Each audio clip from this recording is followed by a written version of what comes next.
Hi there, for those of you who don't already know me, my name's Brittany and I'm a youth worker and a disability support worker. I'm just jumping on here to let you guys know that this week is Neurodiversity Celebration Week.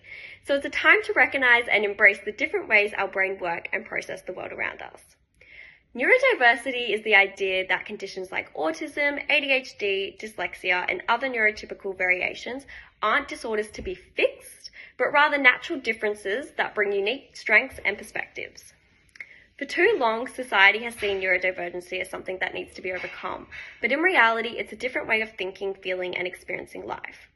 The neurodivergency movement is all about acceptance, inclusion, and action.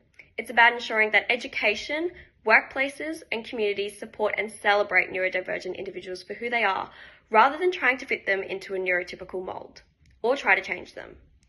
So today I thought I would share a little bit more about neurodivergency and how it works differently and looks differently.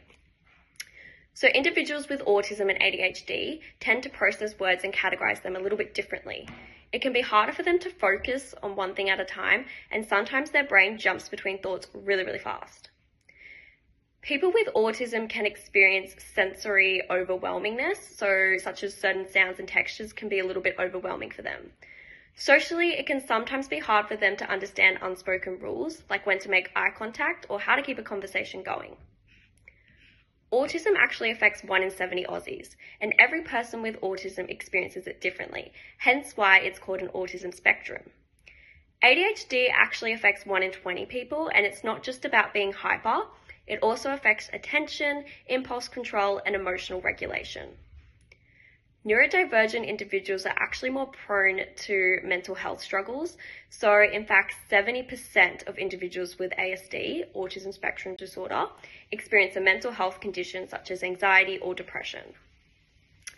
So that's why education and acceptance are so important. Neurodivergency isn't a challenge to fix, it's a strength to celebrate. So let's continue learning, advocating, and creating a world where everyone, regardless of how their brain works, feels seen, valued, and empowered. Thank you guys so much for watching, and if you've made it this far, thank you so much. Let's continue to keep the conversation going, no matter what week or what day it is. If you guys have any questions or want to share your own experiences, feel free to drop a comment below or privately message me. I'm always here for a chat.